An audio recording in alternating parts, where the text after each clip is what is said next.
Right here at the World War I Memorial in Washington, D.C. is a perfect place to briefly go over some of the history of World War I and the effects of the First Global War, or as it was called back then, the Necessary War.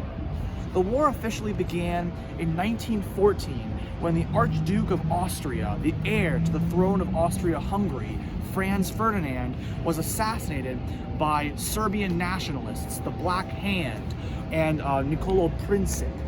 As a result of this assassination, it resulted in a slew of wars being declared across Europe. First, with the Austro-Hungarians declaring war on the Serbians, followed by the Serbian ally, Russia, declaring war on Austria-Hungary, followed by the ally of Austria-Hungary, Germany, declaring war on Serbia and Russia, and so on and so forth, because of many different multilateral allegiances that had been created across the continent to strengthen their own self-determination. Therefore, it was only a matter of time before global war broke out, primarily as a result of the German Empire ruled by Kaiser Wilhelm II and his desire to expand Germany's military and industrial economy throughout Europe and throughout the world, as it was Germany that was rising as the new global superpower over the past few decades, just behind Britain and just ahead of France. For the first few years of the war, much of the battling and conflict took place in France, mainly in southern and western France, as well as parts of Belgium, in what was called trench warfare. Because World War I was one of the first military conflicts that used modern military technology,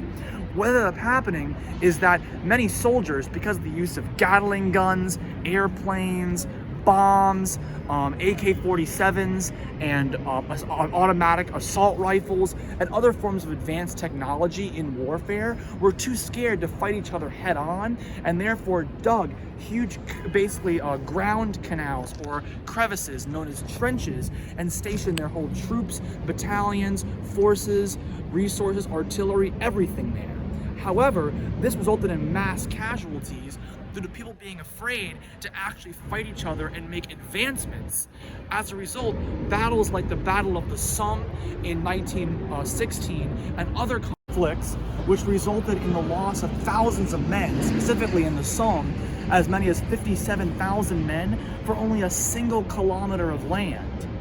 Therefore, as a result, there were many different new technologies and techniques that would be developing by the Central Powers, which included Germany, Austria-Hungary, the Ottoman Empire, Bulgaria, and all the powers aligned with the Serbians, and the Allied powers, which included France, Britain, Canada, Australia, and all the other powers opposed to Germany in defense of Serbia, to ultimately make new advancements and move the war along. This included the creation of mustard gas, or essentially a deadly weapon or poison that would be dropped through airplane bombs onto the trenches, which would basically allow or enable for soldiers to suffocate in their own blood to help speed along the war, because soldiers could not fight each other head on in the trenches. However, this only prolonged the conflict and resulted in millions more men dying without any serious advancements being made. Furthermore, once Germany officially invaded Belgium in 1917 and the war began to push further into France, and with the withdrawal of Russia from World War I and from the Allied powers as a result of fighting their own civil war with the Bolsheviks, the Allied powers were desperate for international assistance, and this resulted in the United States officially joining the war in 1917 under President Woodrow Wilson, after several threats were made to the U.S. with accords to Germany in the World War, such as the Zimmerman telegram, the bombing and the sinking of the Lusitania, and other major events that resulted in the U.S. joining the war. Once the U.S. officially entered the war in 1917, two main offensives began to push Germany and the Central Powers out of France. And these were the Chateau Thierry, which pushed the Germans out of northern France and out of the Western Front, and the Mur Argonnes, which is officially commemorated here at this memorial, which pushed them out of France and back into their own territory, and was led by this man, General John J. Pershing.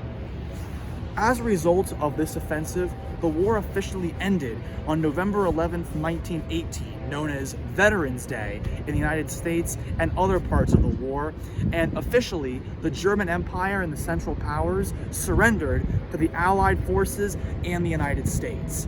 The war ended with a pact known as the Treaty of Versailles, which basically allowed for Germany to take full responsibility for the war, have to officially demilitarize and give up much of their international land and holdings to prevent them from being a major geopolitical power, as well as pay $33 billion